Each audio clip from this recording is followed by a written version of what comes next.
Okay. Hi everyone. Thanks very much for having me here. My name is Speers. So I'm a consultant in sports and exercise medicine. I work in the NHS in Oxford, and I'm going to try and talk to you today a bit about the pilot that we had that started in 2008 in Oxford, which was the active hospitals pilot, and sort of what our approach was and what's happening at the moment, and hopefully try and speak about how we can integrate physical activity into healthcare in a secondary care setting. And then I think it ties really nicely into the next talk about GP. I've got a little video to start with. Let's see if it works.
So hopefully that just gives a bit of a overview of sort of the approach we took and the sort of things that we did and some of the resources available.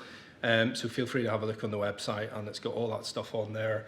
And I'll talk a little bit about some of the different bits today. So I'm going to cover the problem and why moving matters. We've talked about this a lot, so I won't spend a huge amount of time on it, but maybe focus in on the secondary care aspect of it, and then how we can try and tackle this and some of the approaches we took in the pilot, and then what the next steps are and what's going on at the moment. So we know that physical inactivity is really bad and a really big problem in the UK, and more people die of physical inactivity than die of cigarettes, and it's implicated in 1 in 6 of all UK deaths. And we know that there's a solution, and that's physical activity, and that has huge evidence basis and really robust evidence in reducing the risk of particularly long-term conditions, such as diabetes, high blood pressure. And so trying to help our patients be more active is a really critical step in trying to reduce the burden of these sort of problems. And it's not really a new issue. We know that there's many things that have contributed to reducing levels of physical activity over the years, from car ownership, the type of jobs we have, home-based entertainment culturally in society. And some of the talks today have been amazing about how we can try and change that and try and build in more activity into our sort of environments and our lifestyles. But unfortunately, the stats would suggest that things are getting worse. And this has huge implications in terms of the knock-on effect on the NHS.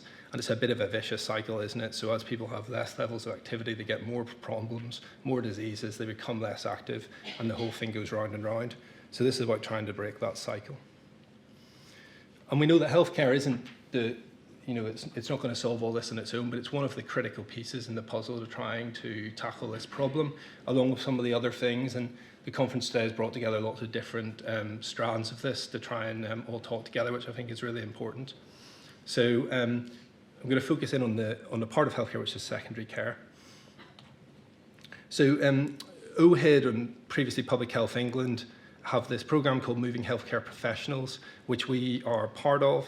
And the idea of this is to increase the awareness, skills, and change clinical practice of healthcare professionals to promote physical activity to patients at risk. So really this is about changing healthcare professionals' behaviour to try and help their patients change their behaviour. So there's lots of different components of this. There's the Clinical Champions training programme. There's lots of e-learning resources available for free. There are the Chief Medical Officer's physical activity guidelines and the infographics that you can see there. There is the undergraduate curriculum work about trying to embed these sort of physical activity approaches within the teaching, because believe it or not, we actually don't really teach our doctors and nurses very much about physical activity at the moment. And then the bit that I've been involved in mostly, which is about the active hospital. So how can we embed physical activity into a secondary care environment? So why secondary care? Isn't it too late whenever people get admitted to hospital? Well, I don't think it is, and I think that this is actually a really important opportunity to try and help people change their behaviour. We know that when people get a major diagnosis, people who are pregnant, or if you're starting treatment for a certain condition, it's actually a massive teachable moment to try and change people's lives around and make a really positive choice. So these are opportunities to try and help people. And we also know that these are people that actually, if we can get them to be more active, they stand to gain the most. So what we want to do is, we want to try and help people along their life course to not fall below this disability threshold. So as you go along, unfortunately, everyone does slightly go down with time, but what we want to do is stop people falling below the disability threshold so we can influence this at different points. So if they have a disease, a significant event, a hospitalisation, and try and keep their activity levels in terms of their strength and balance better. And why secondary care as well? Well, because people trust doctors and they trust nurses and they trust healthcare professionals. So, and I think this was talked about earlier in one of the talks, that, you know, having this conversation with your doctor or a nurse who's a trusted member of the team is actually really powerful. So it's really important to do it. We have access to the people who stand to gain the most. So if you're physically inactive and you've got a chronic condition, by improving your physical activity levels from less than 30 minutes per week to even below the recommended guidance to 90 minutes, massively reduces your risk of further disease and illness. You don't have to hit this target to get big reductions. So that's a key message. Even a little bit is important. And these are the people who stand to gain the most. And the other thing is the sort of legacy of rest. So we have a bit of a problem in healthcare, but across society, of when people are ill and unwell, we tell them, well, you have to rest up, you have to take it easy, you have to go to bed. You know, if someone gets pregnant, we say, oh, gosh, you shouldn't be doing too much anymore, you're pregnant. It's the opposite. We mean well, but actually, we're actually causing more harm than good. So there's a whole cultural and societal change that needs to happen, but obviously I've been trying to focus on trying to change that culture within a hospital setting. And one of the things we did was talk to the staff in different healthcare settings, and different staff have different barriers to doing this. And you know, one of the prominent ones that comes out is that nurses are worried about people falling. So that's a sort of an excuse or a barrier not to help people be as active as they maybe should be. When actually the evidence would say the opposite, that stopping people and keeping them in bed actually makes fall risk worse. So we need to move away from this sort of picture. I think there's a design thing in this as well, about how we design our hospitals. It's something we touched on a little bit in the pilot and explored how you could design a ward so it felt more active rather than just rows and rows of beds. Maybe that's a chat for another day. And a bit I'm really interested in is hospital-associated deconditioning. So unfortunately, getting admitted to hospital is, apart from being unwell, it has a lot of negative effects on your body because people spend a lot of time in bed. So just spending 10 days in bed leads to a 13% reduction in your quadriceps strength. And this has obviously knock-on impact in terms of your functional capacity. And unfortunately, the people that get admitted to hospital tend to be older. They tend to be more frail. And if you're frailer and you're older and you've got some cognitive impairment, your risk of deteriorating and requiring further help and support on discharge is massively increased. we need to try and prevent this sort of hospital-acquired deconditioning, and people may have heard of this sort of NPJ paralysis campaign, which is a really well-known one, but a lot of the work is around trying to help people to be more active and be more functionally, be more like what they were before they came into hospital whilst they're in hospital, to try and reduce the sort of detrimental effects of hospital-associated deconditioning. And there is evidence to suggest that you can actually create some outcomes that maybe healthcare politicians and healthcare bosses might be more interested in, and I think this is a real challenge because it's really hard to prove this, but there are studies that have shown that you can reduce length of stay by helping people who have been admitted to hospital with medical conditions be physically active whilst they're in hospital with training regimes, and that they stayed in hospital 2 days less, which obviously has lots of implications of, in terms of cost and patient flow. There was no increase in falls risk by getting people up and moving, but it did actually reduce risk of some complications such as pulmonary embolism, and again that makes sense. If someone's stuck in bed all the time, their risk of getting a clot in the lungs is increased, whereas we can get them moving, that's massively reduced. And then at discharge, people had improved functional ability. And this is the bit about falls. So the people who did the exercises had a reduced risk of falls compared to the ones that didn't. And I think this is a critical thing for on the wards, trying to help convince some staff members who are worried about falls that actually doing nothing is actually worse. So what did we do? So these were some of our principles. So we tried to sort of build capacity to promote healthy lifestyles to everybody who came through the hospital doors. And part of that was thinking about trying to develop the hospital environment that sort of promoted healthy behaviours. We didn't obviously have enough money to change infrastructure, but we could change the environment, the way it looked. We had access to some of the different rooms and we could try and move things around to try and make it a more positive place to be. And in hospitals, there's lots of different settings, so we chose some different places to try this out, some secondary, some sort of outpatient environments, some sort of elective and admission environments, and some emergency sort of acute environments. And we tried to embed sort of population health approaches at a high sort of strategic level within the trust, as well as working on the ground and doing it from the ground up. Underneath all of it, we sort of underpinned all the interventions we did with behavioural change theory and this sort of COMBI approach, which is about is an evidence-based way of trying to change someone's behaviour. So when we thought about what we were going to do, we tried to figure out how taking that evidence-based approach would actually result in a positive outcome. And then we worked across different areas. So the systems, so how the actual hospital worked at a very high up level, to the actual patient pathways and how the patients move through their care, to each individual clinical contact and what that actually meant. So what did staff say to patients that empowered the patient to be more active? And there was a lot of education. And then a really difficult part, but a part that's really important, is how you then link that out, because patients generally are admitted to hospital, so let's say a medical patient, for about 8 to 13 days or something like that. So after that short period of time, how do you help them continue their journey, and how do you link through the community? I'll touch on how we tried that. I'm not sure we completely nailed it at all, but I think that's a really important part of this. So this is a sort of schematic of what it looked like in practice. So we're lucky in Oxford, we have a great sports and exercise medicine team who were sort of at the centre of this, coordinating it. And then we employed time of a clinical champion in each of the 5 pathways that we originally set up to pilot. And we deliberately chose stuff that are pathways that had sort of challenges associated with them. So we had a pathway to try and help patients who'd had amputations be more active, renal transplant, so people who were coming in electively to have a kidney, either to donate or receive one. We had the cardiac pathway, which was in TAVI, so this was a really challenging group of patients who were too unwell for open heart surgery, but who could have a percutaneous TAVI procedure. So they were very unfit and very high mortality rate. Try to get them more active.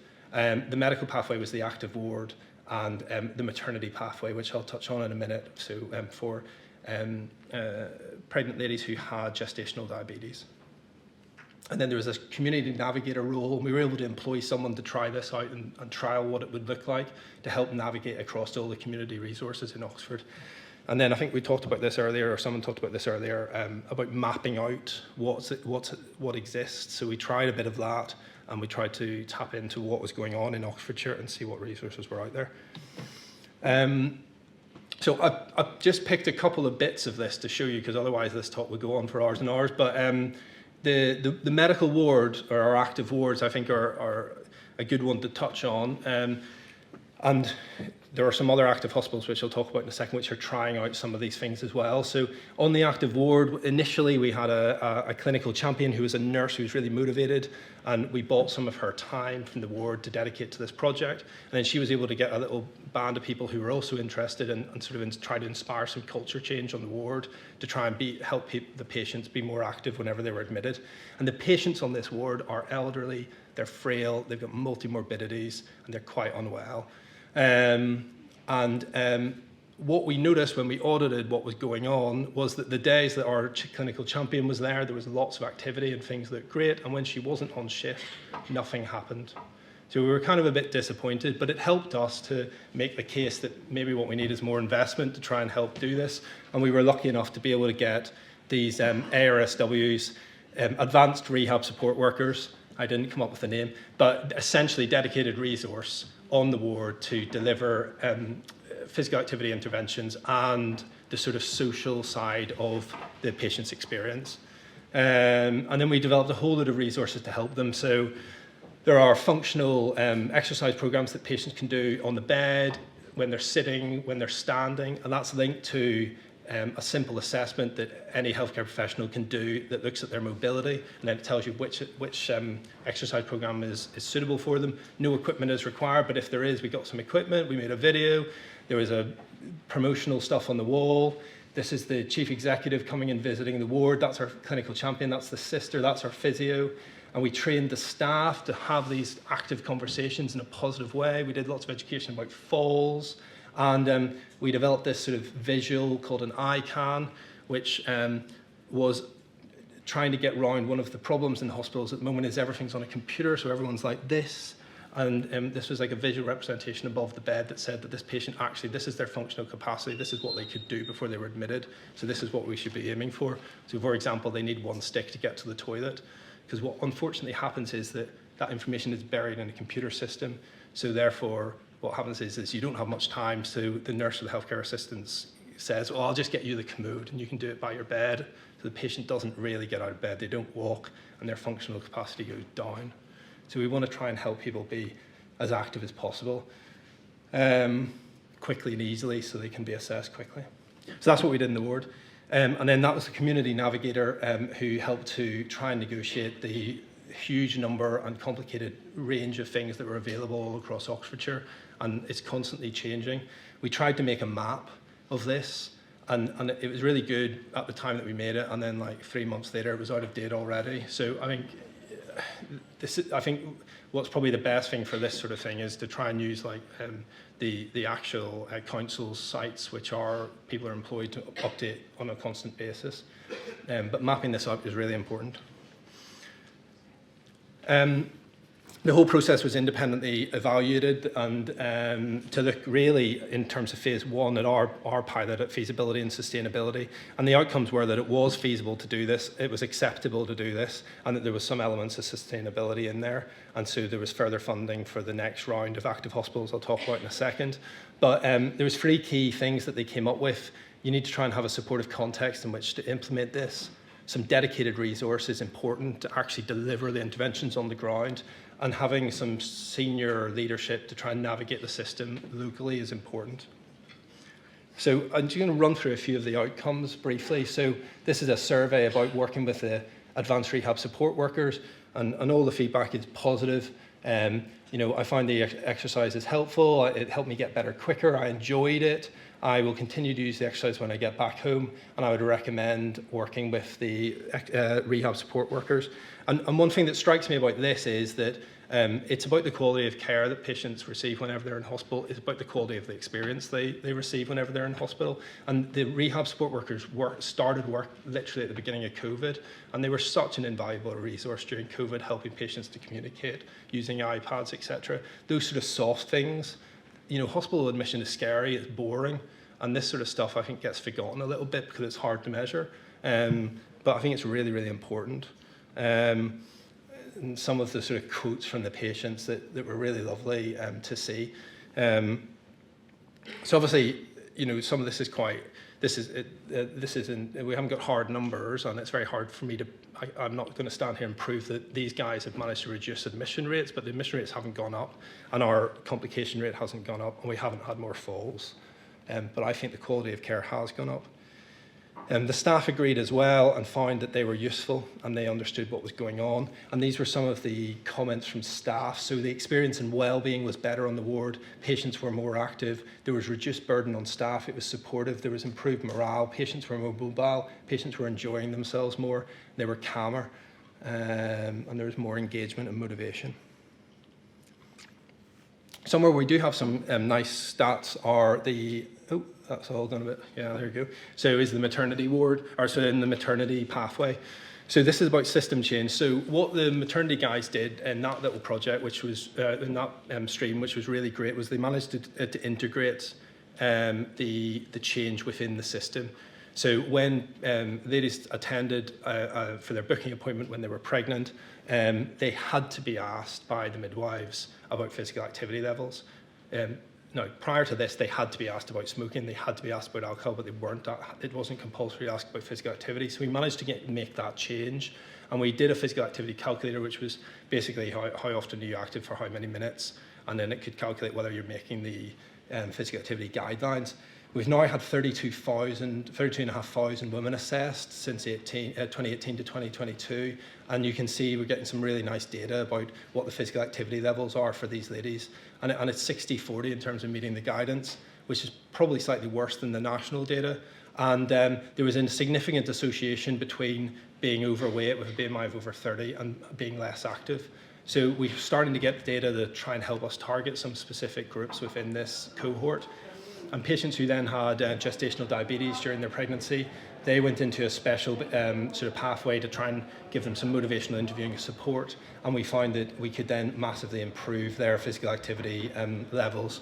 Again, it's a teachable moment. This is a massive point in someone's lives. So they're actually really motivated to change at this. So the next step would be to try and sustain this and see how that goes after the baby's born, which is another high-risk area for reducing your physical activity levels. Toolkit, so we've got, it's all online, all this stuff. There's case studies of all the different pathways we've done, all the resources we've got, the icons, all the exercise leaflets, everything is available if you want it. So have a look at the website's Moving Medicine, and there's a sort of resource bit in there. And there's a lot of information about the sort of insight work we did around barriers and how you overcome that. And just in the last couple of slides, I'll talk about the next steps. So the Active Hospital Programme is continuing to this day. We have there's four new pilot sites, North Tees, Sheffield, Nottingham and Northumbria, who are now hopefully using the learning that we had and trying out different things in their locality. And there's a really great community of practice, which has, I think, 19 hospital trusts that have signed up to be active hospitals, and they communicate through webinars, the Futures website, and they're trying all these different, they're trying to embed some of this physical activity change within their local services. This was a recent success story on the news just a few weeks ago in North Tyneside about their sort of, their sort of active ward, and one of the things they started getting patients to do was do sort of balloon tennis and things like this, and they've had really positive feedback about how that's all gone on the wards. So yeah, I just want to say thank you to all the people that were involved, because it was definitely not just me, and yeah, that's it.